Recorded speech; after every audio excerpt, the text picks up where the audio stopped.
spectral properties in dynamical tunneling and constant width billiards. And in the second part of my talk, I will speak about recent studies on artificial graphene with Dirac billiards. So let me come to the first part of my talk. It's about dynamical tunneling and constant width billiards. And it was done in collaboration with Berry-Tabor, who, as I heard, was here recently, and with Thomas Boer. Before I come to this, I will shortly, briefly review the properties of billiards. First of all, what is a billiard? It is a bounded, simply connected region in which a point-like particle moves freely, and on impact with a boundary, it is reflected according to the rules of specular reflection. Now, the good thing about such billiards is that the dynamics of the system solely depends on the shape of the billiard. Therefore, they are generally used to study properties of classical and quantum chaos. Now, an example for an integrable system of a rectangular billiard has regular dynamics. It has energy and the squares of the momentum components as conserved quantities. Therefore, the equations of motion are integrable, and the positions and momenta of each particle are predictable for infinitely long times. This means that when one starts two particles very close to one another and shoots them in the same direction, then they will remain parallel to one another for infinite times, and you can always compute the position and the momentum of the particle. This is not the case if you come to a chaotic system. A famous example is the Bunimowicz-Zelium billiard. There you have as only conserved quantity the energy, and the equations of motion are no longer predictable. It is after a few bounces you cannot tell anymore where the particle is and what its momentum is. So they move apart, the trajectories move apart more and more with increasing number of bounces. Now, the central question of quantum chaos now is how these properties of the classical dynamics translate into properties of the corresponding quantum system. Then you cannot use trajectories to distinguish between the regular chaotic motion. The reason for this. For those who are not that too familiar with this business of chaotic billiards, what makes this stadium kind billiard not integrable? The fact that you have to straight shapes. But if I have a circle, it's again integrable. Yeah, it's integrable, but in this case. Therefore, what makes the difference between this Bunimowicz, right? Stadium and a circle or a rectangular one are those 4 points where the circles are connecting. So the existence of these 4 points. Yeah, I mean here you have it's two half circles that are connected to a straight line. And these half circles are joined together with the rectangular part, right? Yeah, but they don't need to be. That makes it integrable. Yeah. So these 4 points. No, not the 4 points, the curvatures you have here, if you look at the... Yeah, but if I only have a circle, it's integrable. If I only have a rectangle, it's a rectangle. Yeah. So the combination of the two. So there are, there are these 4 points when the things are welded together.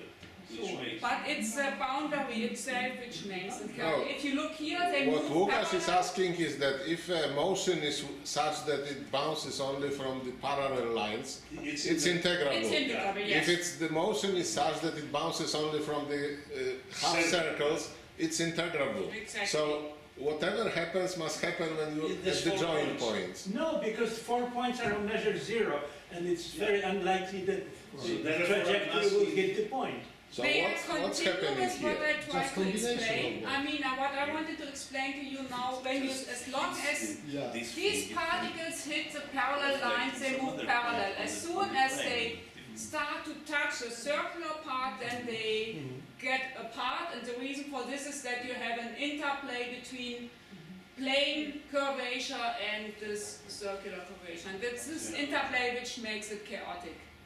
Not just these 4 corners. At the corners, of course, you have a change of curvature. But you can even create a stable orbit which just bounces back between these 4 points. And it's classically of measure 0, but quantum mechanically you also can see something there.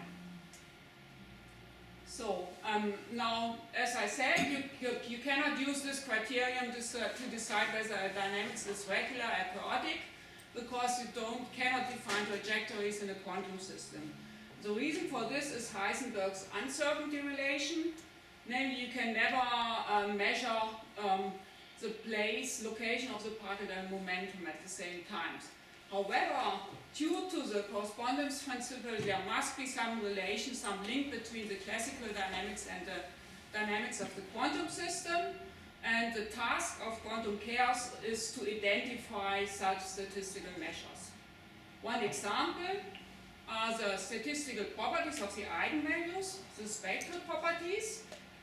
I mean, according to a conjecture by Berry-Tabor, the eigenvalues of a regular billiard behave like random numbers from a Poisson process. That is, if you look at the spacing between adjacent eigenvalues, then you will find a Poissonian distribution in case that your classical system has a regular dynamics. Now, if you look at a system with a chaotic dynamics, then you have the conjecture by Bohigas, Giannoni, and Schmidt, which tells you that the eigenvalues of a quantum system behave like the eigenvalues of a random matrix from the Gaussian orthogonal ensemble if the system has conserved time reversal invariance.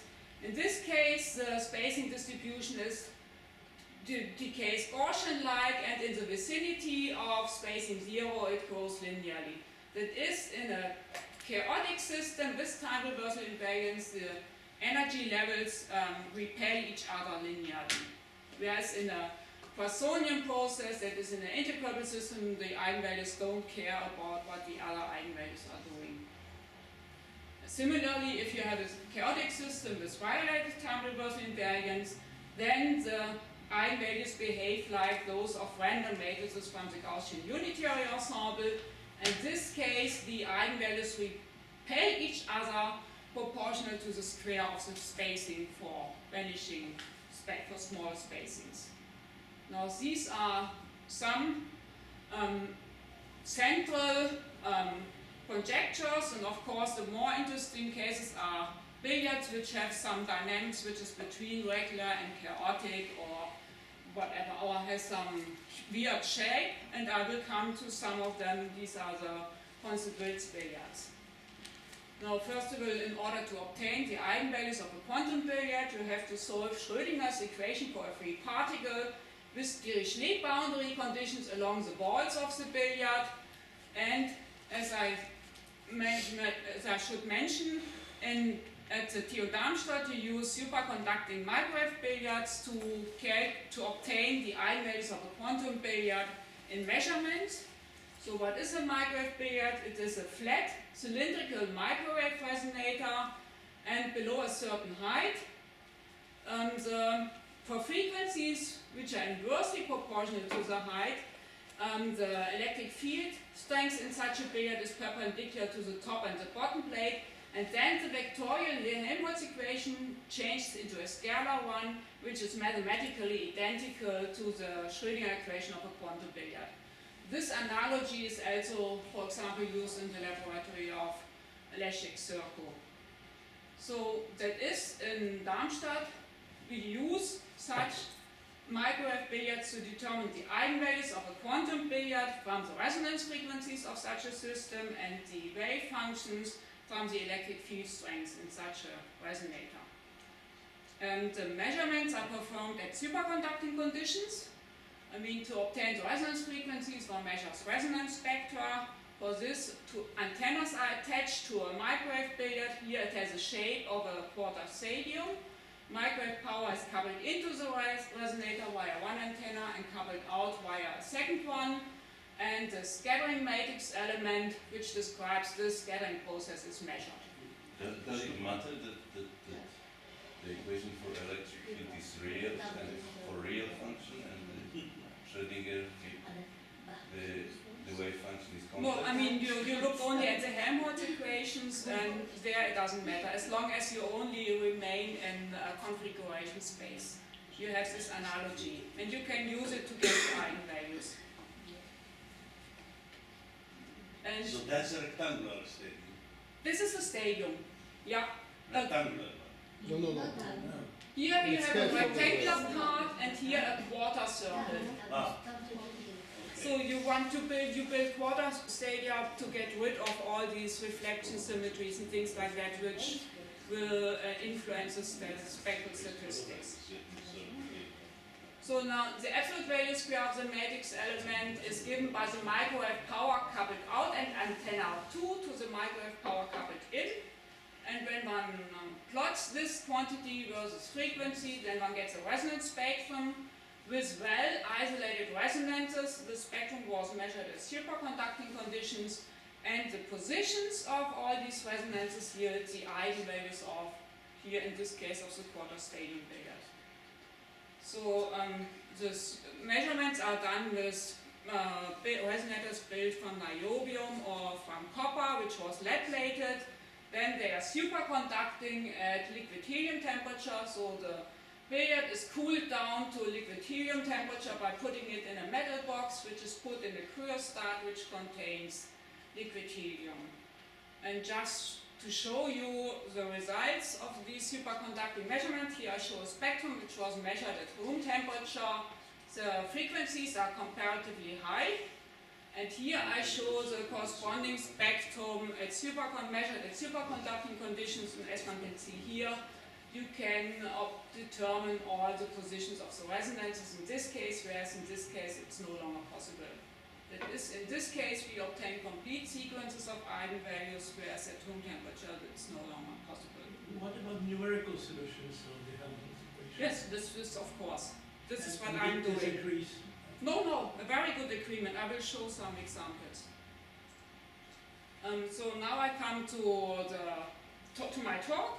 And It's the about- difference between the superconducting and room temperature is in the accuracy of measurement. And the absorption into the walls. You get rid of Yeah, okay, absorption so in the walls if you The go down quality to of the The cavity. quality of the cavity. the quality of the cavity. is, Yes, is exactly. increasing. Exactly. It's about 10 to the 6 in these superconducting measurements, and about 10 to the 2 to 10 to the 3 at your room temperature.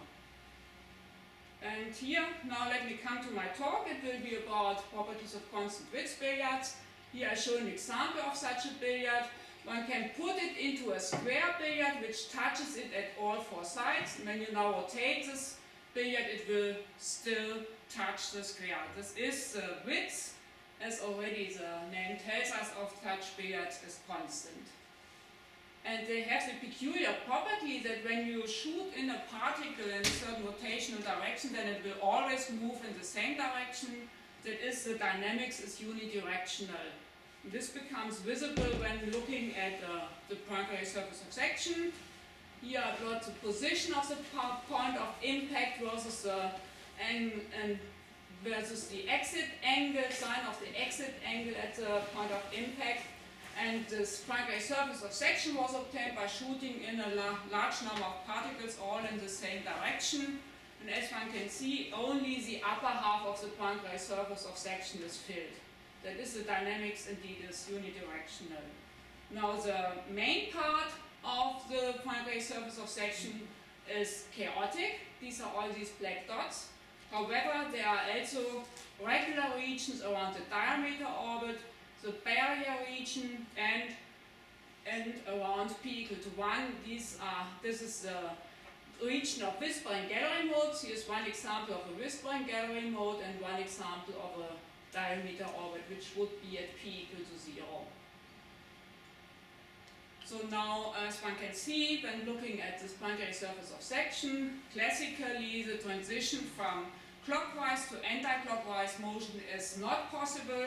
However, quantum mechanically, you can have a transition from the upper part to the lower part via this barrier region, and this is possible via dynamical tunneling, and this is exactly what we wanted to study in these experiments and numerical studies. So now, for this we looked at properties of 2 constant width billiards. The x and the y coordinate of such a billiard is given as a real, and the imaginary part of this complex function. Its coefficients have to solve certain conditions in order to obtain a constant width billiard with unidirectional properties. And the diameter is given by twice the first coefficient. And we chose both billiards such that the diameter was the same. Actually, the shape seems to be very close to one another, the shapes of both. And however, when looking at their Poincare surface of section, then one can see that in the case of billiard B1, the regions of regular motion are much broader than in the case of billiard B2. That is, in this case, the tunneling from the upper part to the lower part has to take place via a broader region of Berry-Tabor orbits. So this is what I will come to now. I mean, the resonant eigenvalues were determined in superconducting measurements. Here we used constant width billiard. They were constructed by milling out a hole with the shape of the constant width billiard, then lead plating it, and then it is superconducting at 4 Kelvin, and the quality factors are about 10 to the 6th. And here I show the spectra. At first sight, it looks like as if these are all isolated resonances. However, a closer look really reveals that they actually are resonances which are split into doublets of three very closely lying resonances. And that to obtain such a splitting, to observe it, one of course needs very high quality factors. And actually in these experiments, the highest quality factors we ever had were reached, and it was a bit complicated.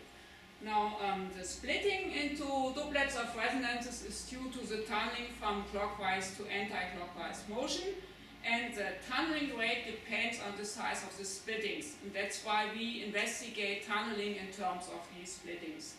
We observed like 390 pairs of doublets, and we also observed very few singlets.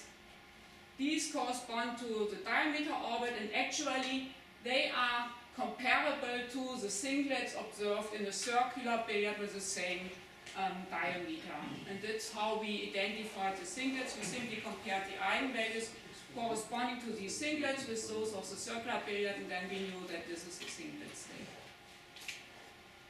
So now let me first come to the spectral properties of such systems. For this, we had to separate the whole sequence of eigenvalues, resonance frequencies into singlets. These were discarded, and also the doublets were separated in two independent spectra, where one contained the frequencies with a low, the doublet partner with a lower frequency, and the other one that with a higher frequency. And then one obtains two independent spectra. This already indicates that the coupling between the singlets and the doublets, or the coupling within the doublet partners, is much weaker than the coupling within each of these series, because we could simply separate them and we didn't have to care about anything else. This usually is not possible. Well, what do you mean by the coupling? You have the spectrum, and how can you tell that there is coupling between various levels? This is what you, for example, I will come to this now, because you can see it immediately when you look at the integrated resonance density and the fluctuating part. In order to investigate spectral properties, first of all, you have to get rid of all the system-specific properties like area and circumference, because you want to compare the results to those of other systems and of random matrices. And for this you compute the integrated resonance density, and then you say it can be separated into a smooth part and a fluctuating part, and the unfolded resonances with the mean spacing 1 are obtained by simply using the smooth part evaluated at the respective resonance frequency. By this for this you can use the famous Y formula, which gives you the integrated resonance density in billiards. By this you get rid of the all system-specific properties. Now, for example, when you now separate these sequences, and if there were some coupling between these, a stronger coupling, then you would feel it immediately in the fluctuating part of the resonance frequency, because it tells you that whether you missed or did not miss an eigenvalue. And in this case, it didn't. It looked very good if you took both, or if you just took one of those two sequences. So this indicates that the coupling must be weak between the different sequences. Yeah, so thus we obtained the unfolded eigenvalues with mean spacing unity, and now I will just show results for one of the doublet partners because they are the same for the other one. Here I chose the right one. And the histogram here shows the nearest neighbor spacing distributions obtained in billiards B1 and B2, and this shows the delta 3 statistic. I mean, the delta 3 statistics gives the least square deviation between the integrated resonance density of the eigenvalues, of the unfolded eigenvalues from the straight line best fitting it. It should be a straight line if the unfolding is perfect, and of course you always find deviations, and these are shown here. The black dots show the experimental results.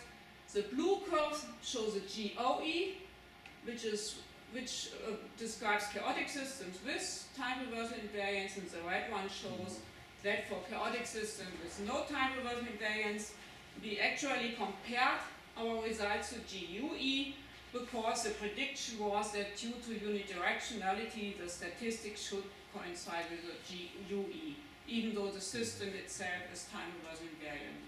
However, as you can see, we don't find any agreement between the black curves and the other curves. And the reason is that the dynamics in each half of the Poincare surface of section is mixed, regular, chaotic.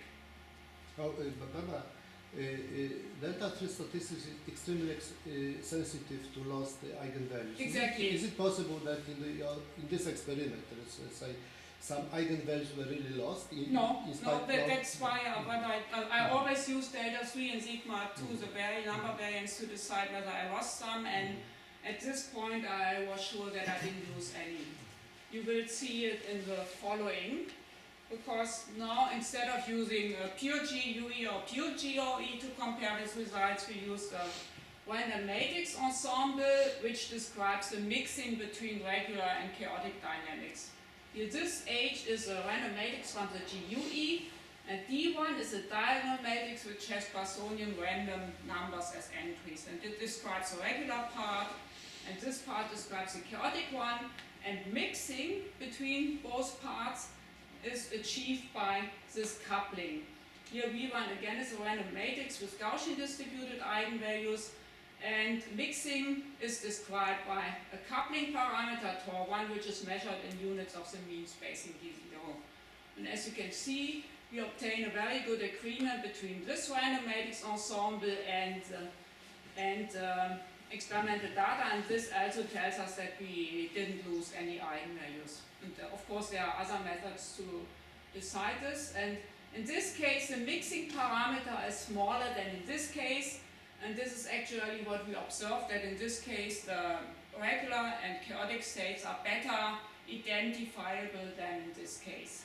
Actually this number was obtained because we identified approximately 300 chaotic states and approximately 100 regular states, as I will describe below.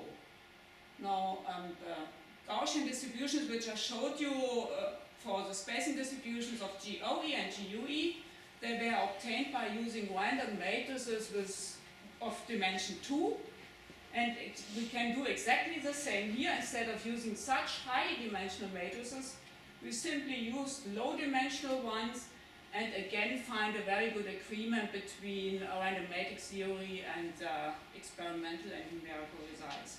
That is, in this case, one can also describe the system well by low dimensional random matrices, where of course in this case one has to use 10,000 random matrices, and the other case you just use maybe 500 or whatever to get a good agreement.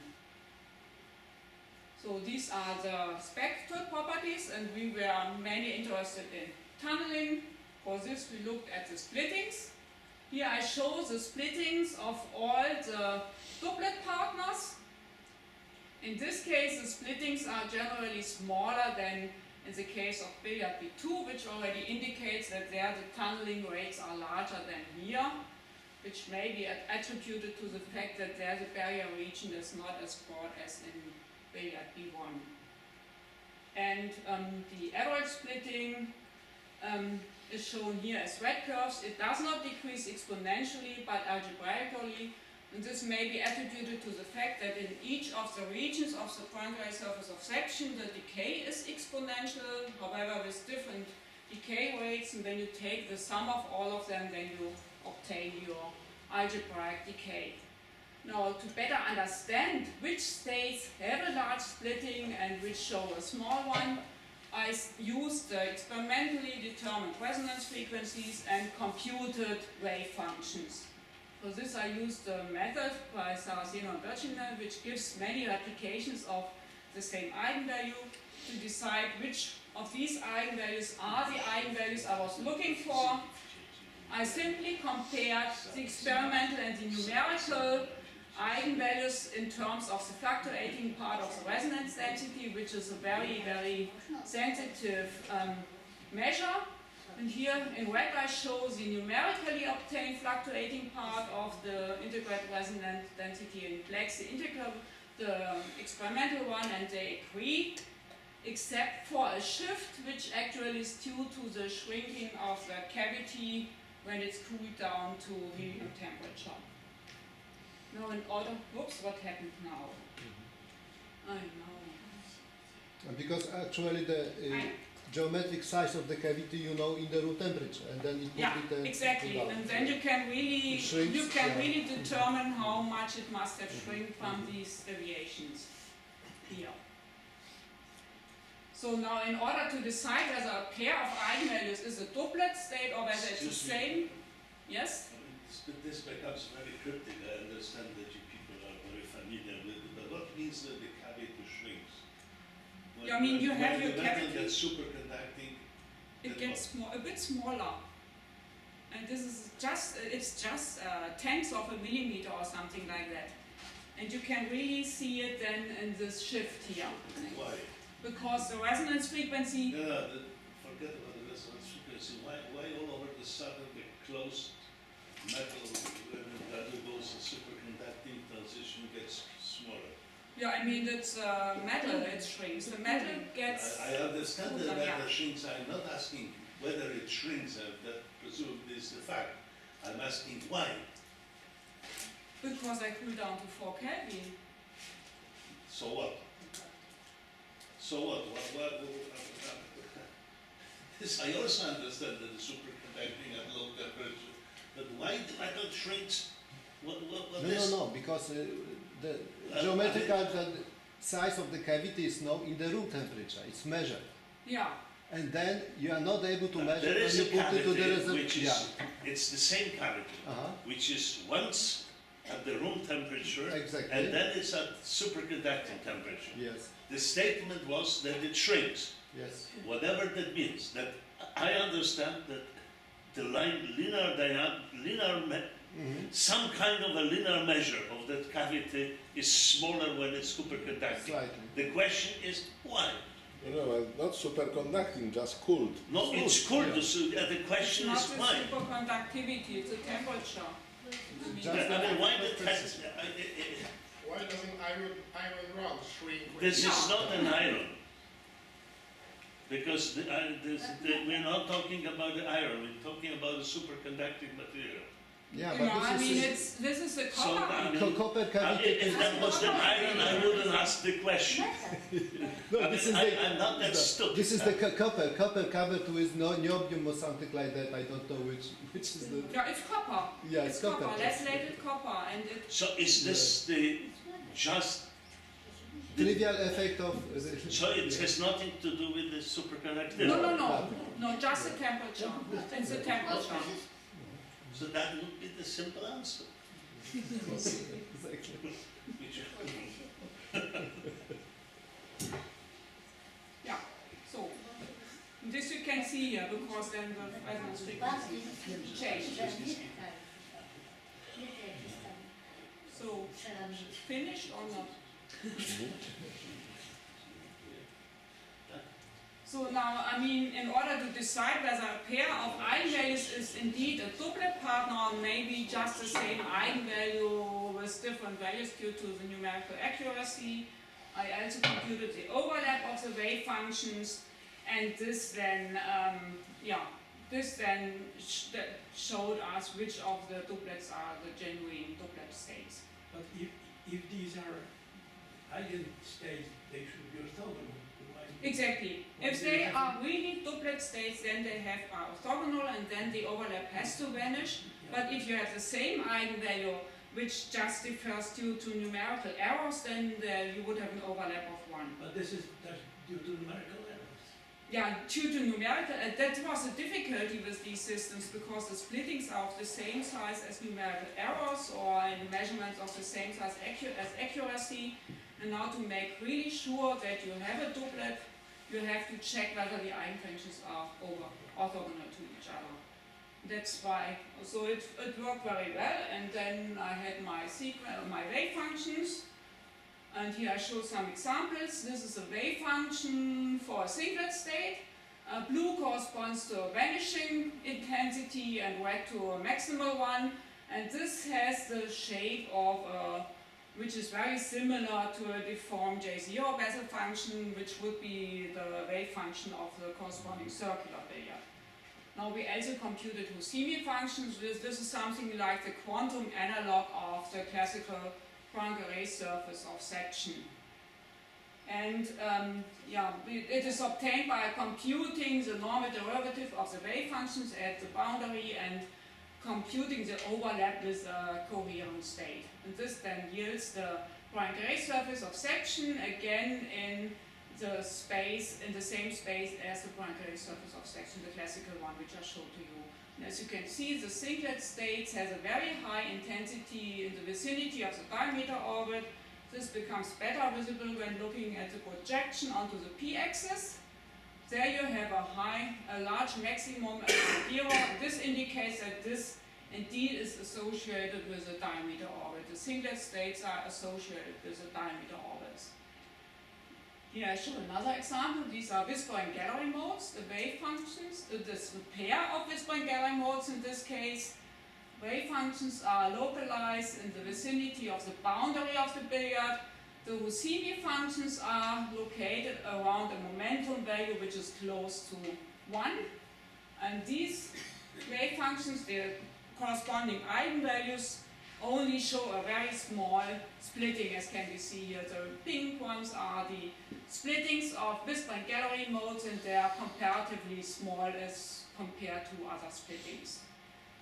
Actually, we found like 41 whisper and gallery modes in billiard B1 and only 13 in billiard B2. This is another example. These are so-called barrier KAM modes because they are well localized again in the vicinity of the diameter orbit like the singlet states. Actually, the wave functions look like as if they came from separation of this wave function into these two wave functions. And another example of such KM barrier modes is this one. These are antisymmetric with respect to the diameter orbit, however, still they have a very large component in the vicinity of the diameter orbit. In both cases, the splittings are comparatively large as compared to those of, for example, of the whisper and gallery modes. And here we also found more pairs than in B1 than in B2. Another example which is very interesting are these wave functions. They actually are localized on the periodic orbit, which corresponds to these very tiny integrable islands in the chaotic sea. Actually, it's very difficult to find such islands in the chaotic sea. However, it was very simple to find such wave functions because the wave function, the influence of the wave functions is much stronger than in the classical dynamics of this integrability. And here I compare now the Husimi distribution with the positions of the regular islands in the chaotic sea, and as one can see, it is indeed peaked around these tiny regular islands. Now the splittings of these pairs is very small, and here the Husimi function is vanishing. Another example with large splittings is Excuse me, can I ask Yeah. you a question?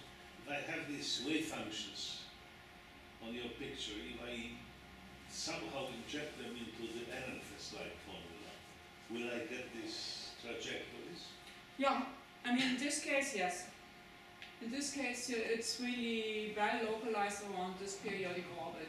And in this case, you have something in between. However, in the barrier mode case, you can really say that these correspond to regular islands in the barrier region, for example. And these give a large splitting. Here again, the Husimi function is non-vanishing around the diameter orbit. Actually, what we found is that splittings are very small if Husimi functions vanish around the diameter orbit, as it's the case for the Bisbrand-Garry modes, shown here as orange crosses, and in the island modes, which I just showed.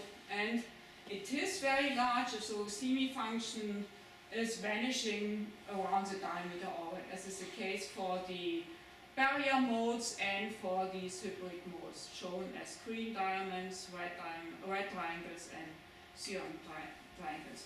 Now this tells us that tunneling is due to an overlap of the states with the singlet modes, which I showed before. How are these wave functions calculated by discretizing the Helmholtz equation? I just use it's some kind of a boundary integral method, this Bergini-Saraceno method. They give you the eigenvalues in small intervals in K, and you have to move this interval, and then you can find them. It's just a how boundary it integral. is done numerically? Numerically, yes. Yes. You Yeah, I discretize computed it exactly. Discretize the Exactly. Helmholtz equation. Yes. And what was the size of the discretization? No, I mean it's just a boundary integral, and I think I had to be extremely accurate. But you use this system, you use quite low dimensions of like 30 to 100 in the largest possible cases. This is the speciality of this boundary integral method, that you don't need to use large high-dimensional matrices. And this was sufficient. And of course it helped me that I had the resonance frequencies, that is, that I knew the eigenvalues, and this helped me a lot in these computations. What do you mean resonance frequency? This is a discrete spectrum. There are no Yeah.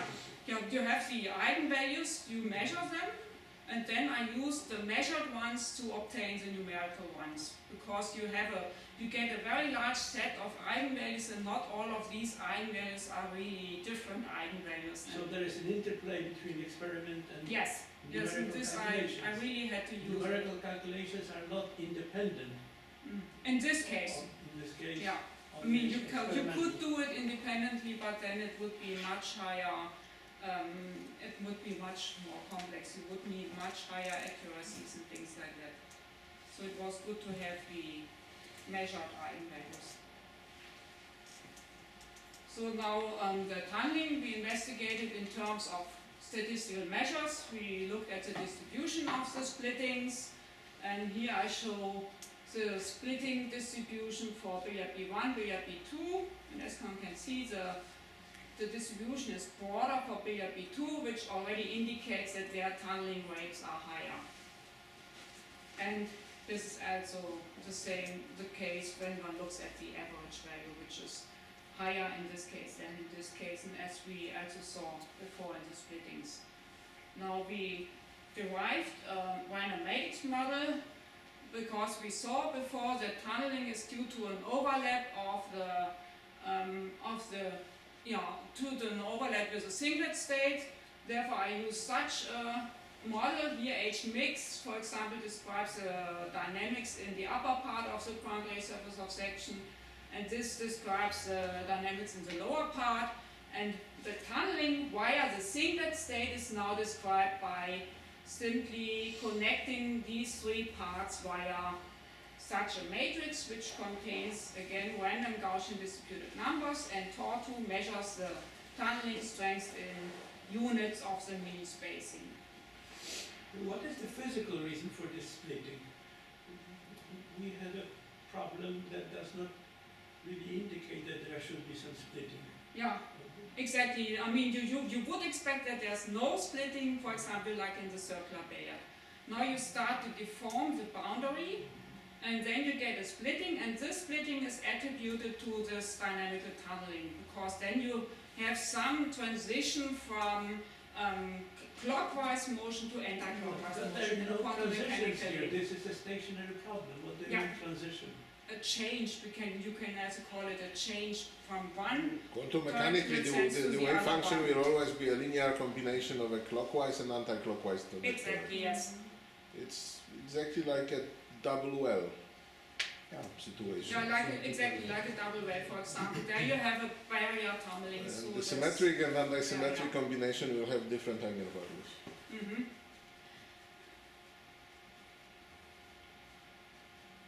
So, and the tunneling parameters in this case are just half of what we find in this case. Now, but the first thing I realized is that the shape of these distributions doesn't depend on whether I include the regular dynamics or not. That is whether I include the regular part in this H mix or whether I just choose a random matrix from the Gaussian unitary ensemble. And secondly, I could use very low dimensional matrices like before, and we get the same shape now, and also the parameters are the same. That is in the case of the constant bits billiards, where the chaotic component is a dominant one. You can just use random matrices from the GUE to obtain your splitting Hamiltonian. Now we use this fact to derive an analytic expression, which is shown here in green. The distribution is given by this function here, where we inserted for τ2 the value which we obtain from the fit of the random matrix model to the experimental data. And this is the main result of these studies.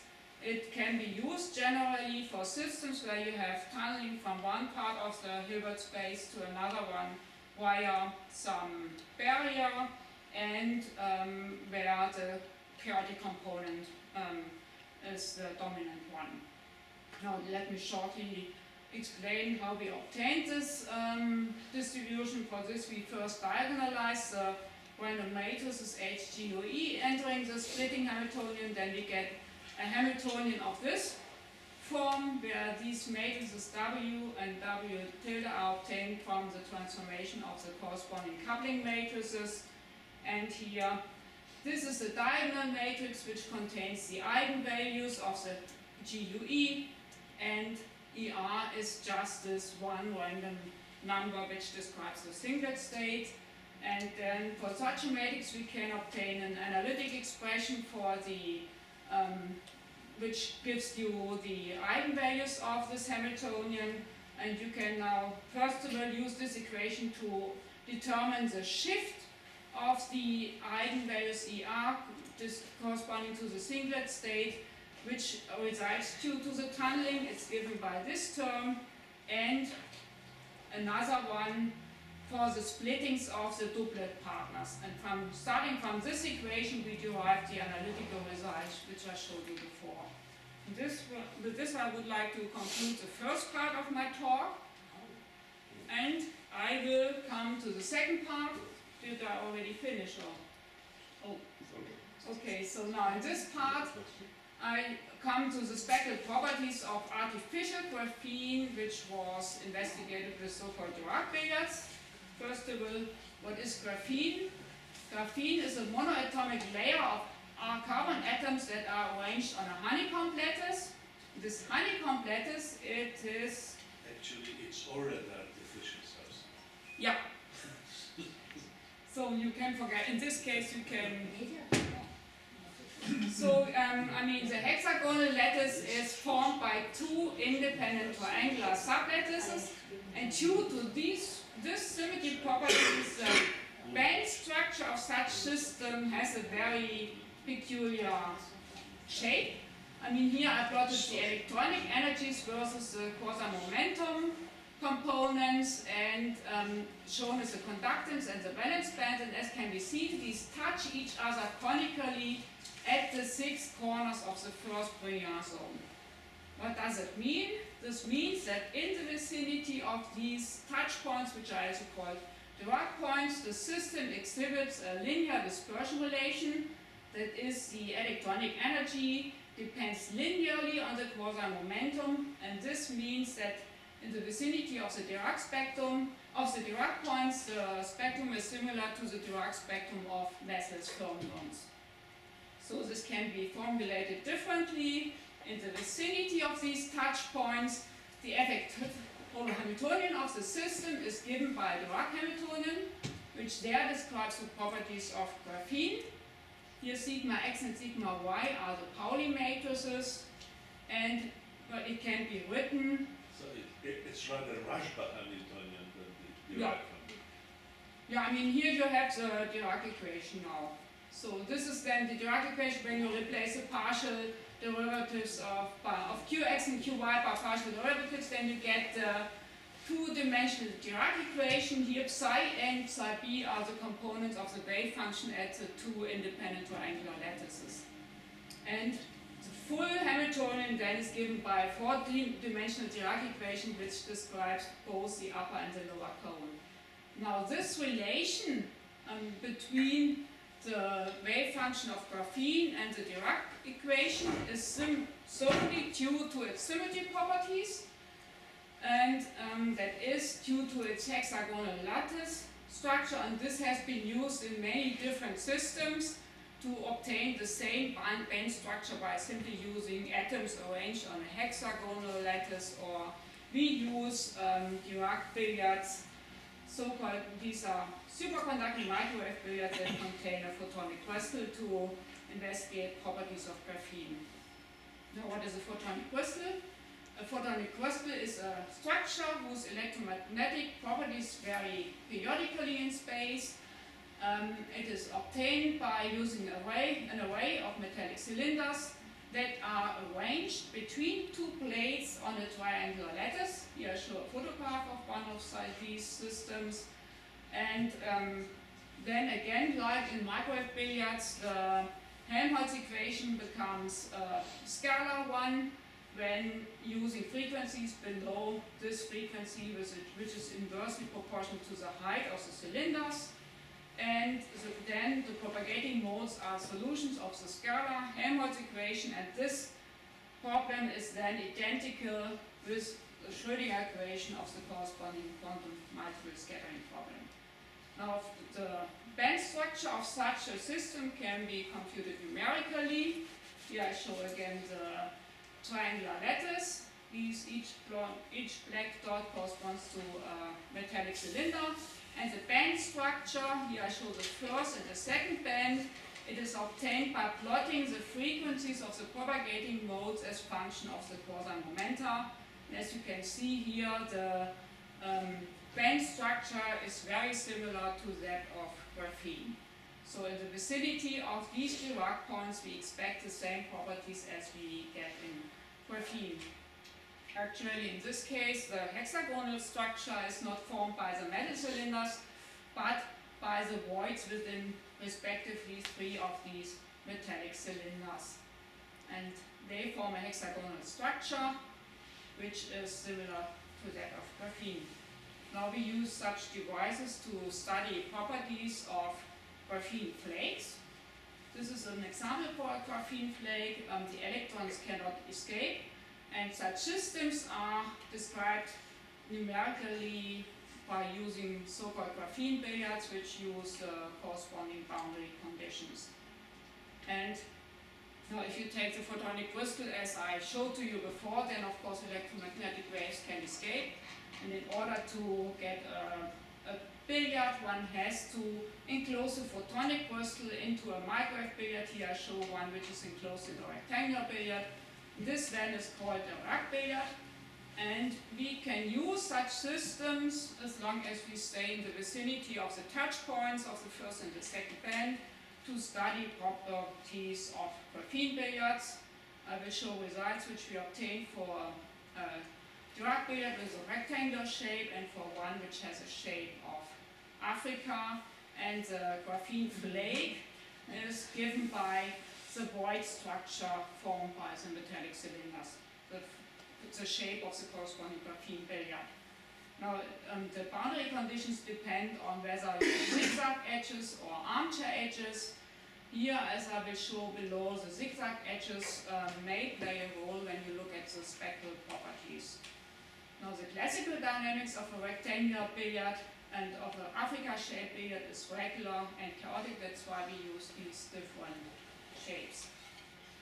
Now, here are some photographs of the Dirac billiards which were used in the experiments to obtain the eigenvalues of the billiards experimentally.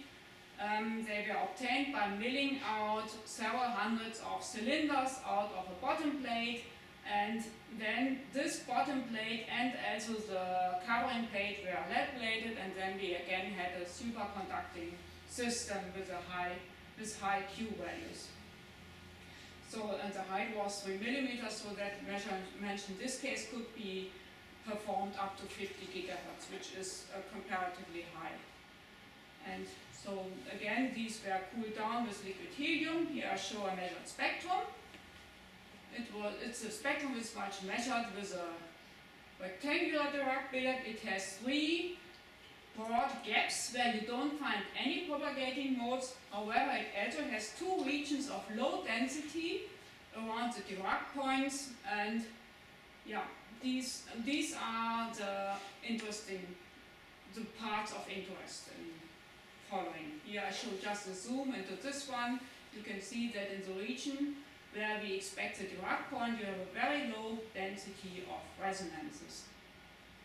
And in this case, about 5,000 resonance frequencies were measured, that is eigenvalues, and we concentrate now on the following, on the first 2 bands around the Dirac point. Here I show the integrated resonance density. It doesn't look like it would look like in a microwave billiard, but it's much more complicated, and also the resonance density has a completely different shape. It would be simply linear if we would use an empty microwave billiard. Now, in the vicinity here of the Dirac point, we find here a plateau and here a minimum the resonance density, because as we saw before there, the resonance density is comparatively small. Furthermore, we observe here 2 kinks and here 2 very sharp peaks, and these actually evolve into the van over singularities which one would expect in any 2-dimensional crystal with periodic structure. And if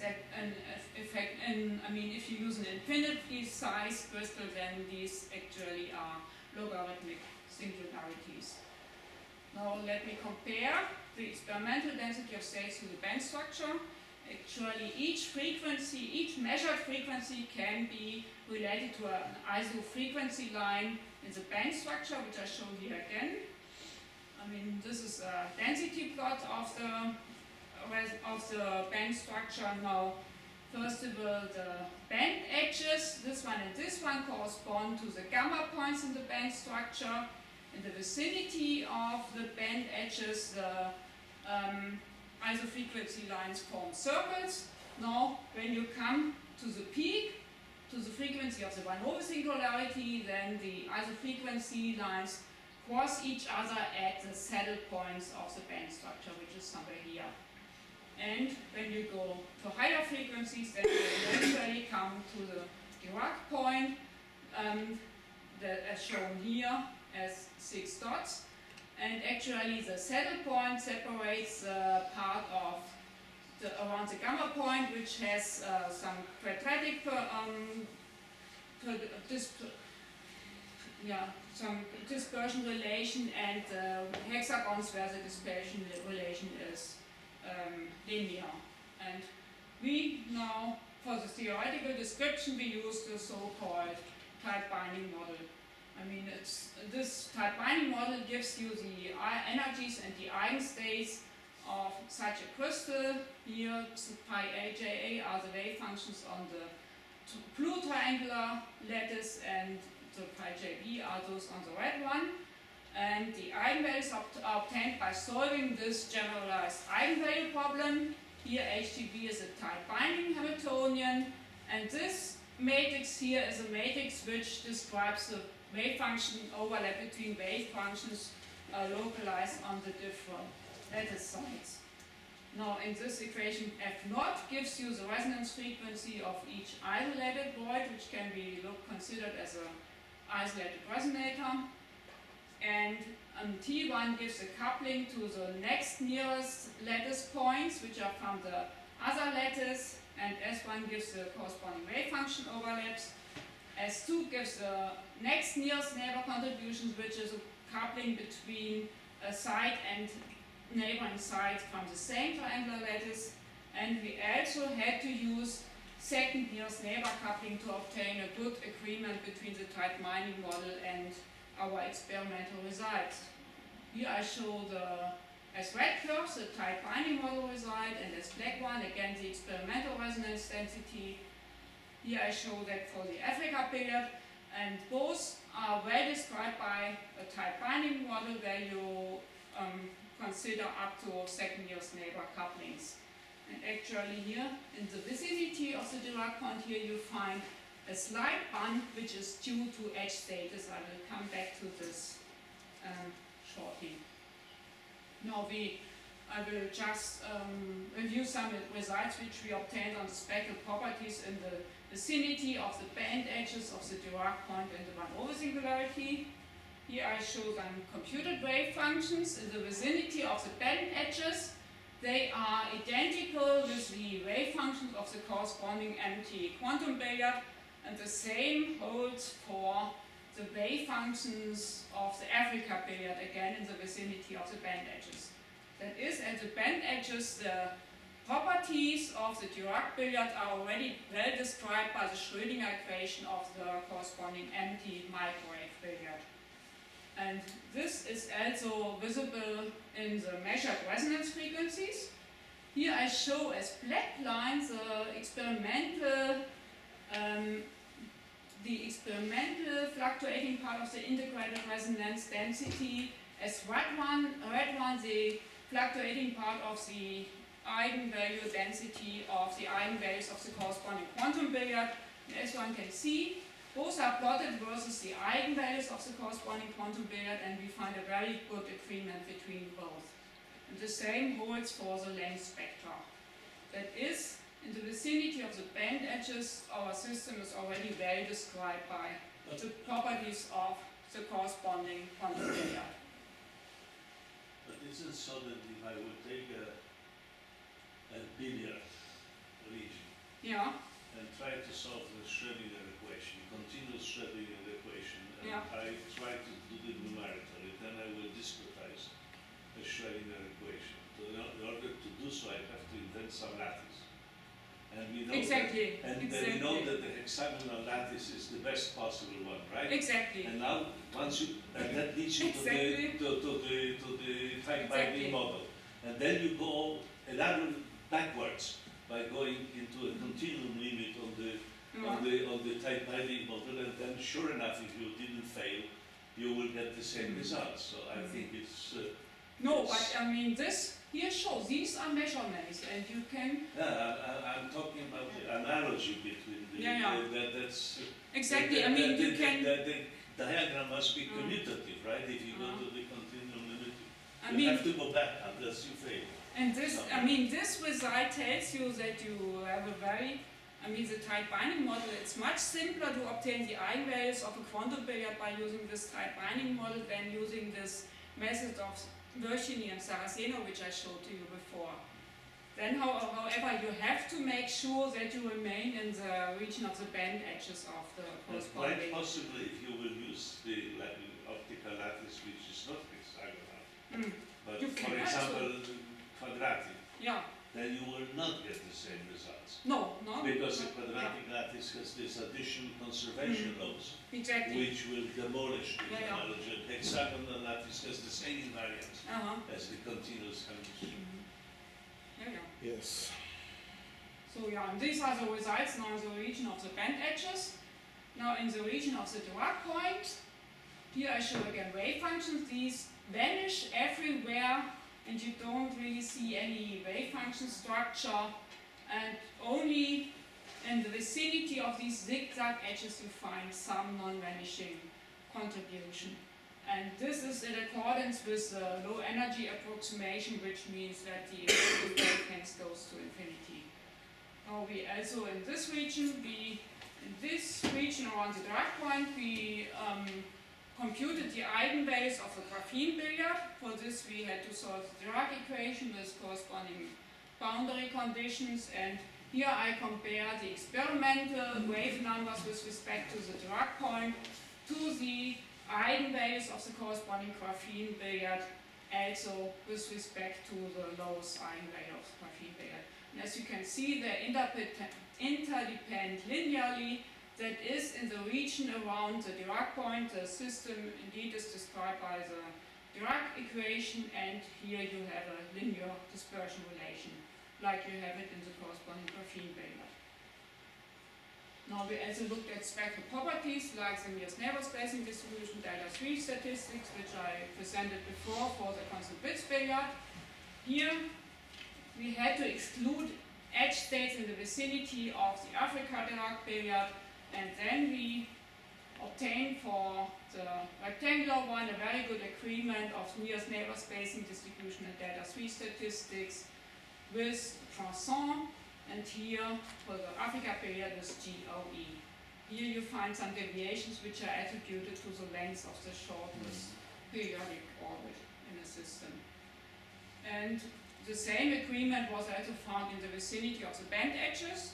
So still missing are the properties in the vicinity of the van Hove singularities, and there one cannot use the usual measures. I mean, here I show just wave functions in the vicinity of the van Hove singularities. These are localized along zigzag edges within the billiard, and here you have something like bouncing ball orbits. The red ones correspond to high intensities, and they seem to correspond to orbits that simply bounce back and forth along the shorter sides. And here you have something that looks like short orbits in the Africa billiard. Now, as I already mentioned, in this case we cannot use the usual measures to study statistical properties, because for this one would need an analytical expression for the integrated resonance density. However, already the type binding model, which would be an analytical description, shows large deviations in the vicinity of the van Hove singularities. Therefore, we had to use other measures, and one example are the ratios of two consecutive spacings, or the ratios of the space nearest of the case nearest neighbor spacings, like this one. And the big advantage of such properties is that they do not depend on the dimension. That is, in this case, you do not need any unfolding. This, of course, holds only as long as you look into regions where the resonance density does not change too rapidly on the scale of a mean spacing. That is, in the vicinity of van Hove singularities, it only is can be a good statistical measure as long as you have finite size lattices. Here I show the ratio distributions, which were obtained by using the complete sequence of 1656 resonance frequencies in the rectangular billiard and 1823 resonance frequencies in the Africa billiard. And as you can see, here we find a very good agreement with Poisson, which is shown as dashed line, and here we find a very good agreement with GOE, which is shown as full line. These are the ratio distributions, and here I show the results for the K equal to 1 overlapping ratio distributions, which again show the same agreement as in this case. Now we also looked at these distributions in the vicinities of the Dirac point and van Hove singularity and band edges. Here I just show the results in the vicinity of the Dirac point. Here we find for the rectangular billiard good agreement with Poisson, and for the here we show the results in the vicinity of van Hove singularities. Here we find deviations, And these are attributed to the non-generic bouncing ball orbits, which we saw already in the wave functions of the rectangular billiard in the vicinity of Van Hoff singularities. And here we find deviations from GOE for the Africa billiard in the vicinity of the Dirac point, whereas at the Van Hoff singularities we here find a very good agreement, and these deviations are attributed to edge status. In order to confirm this assumption, we simply extracted these non-generic contributions, and we find very good agreement with Poisson for a rectangular one in all cases, and with GOE for the Africa one, again in all regions. Now let me summarize our results. First of all, in the vicinity of the band edges, we found out that where the spectral properties are well described by the eigenvalues of the corresponding quantum billiard, there actually the eigenvalues of the quantum billiard coincide with the quasi-momenta, and the dispersion relation is quadratic. Therefore, we call this region the non-relativistic Schrödinger equation. And this part around the Dirac point, we found a linear dispersion relation, and there the Dirac billiard is well described by the Dirac equation of the corresponding graphene billiard.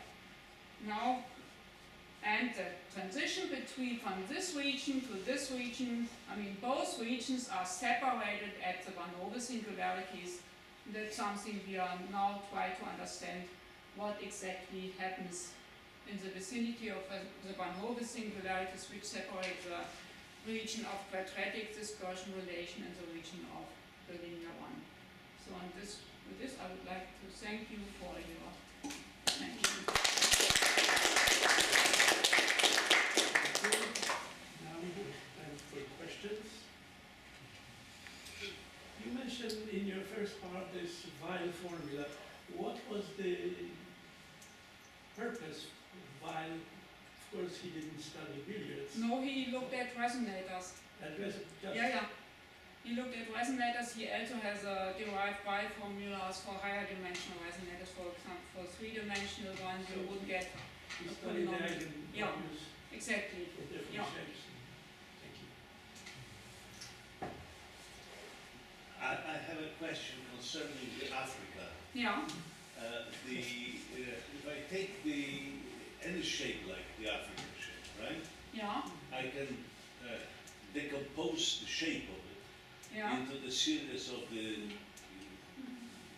Legendre polynomials, the harmonics, right? And therefore it differs from a circle by adding something which higher else, okay? Now, in the middle of last century, Bill Mullins and Bob Sekerka have shown in a completely different world, in the world of metallurgy, that if you have the object, where you, basically they were solving Poisson equation, which is what you do, So, right? I mean, they call it differently, but that was a Poisson equation, right? And they have related the properties of the solution to this additional else in the shape, right? And we know that for a particular L related to the size of the system, there is instability. They call it instability, and the half of the metallurgists are living on the Mullins and Sekerka instability, and that looks like your transitions. So I suggest you look it up. There are books written about them. Yeah, I know no decent physicist will ever dare to look at the metallurgy papers, right? Yeah, But I suggest that yeah. I mean, I will never tell that you look at it. Okay? Yeah, I will maybe keep you it can- very secret in order not to destroy your. Yeah, but maybe you can give me some No, resonators. for It instance, would be interesting, you touch the Uncle Google and it will produce thousands of references Okay. to the Mullins and Sekerka. I mean, the instabilities mainly come, I guess, from these curvatures here. Yeah, and that this is exactly the Yeah. higher L Exactly. in the shape, right? Yes. From the technical point of view, would it be difficult to make calculations if you would replace metallic cylinders inside this cavity with dielectric cylinders? By what cylinders? Dielectric. The Dielectric. Dielectric, oh yeah, I mean then you, I mean this I would do with a tight binding model where you then use, I mean there the voids are replaced by the dielectric cylinders actually, and then you look at that you choose not metallic cylinders on a triangular lattice, but there you would choose dielectric lattices which are exactly on the voids of this system, and there you then can of course do like tight binding model calculations using evanescent modes. There you would have to use evanescent modes for each of the circular disks. If there are no more questions, thank you again.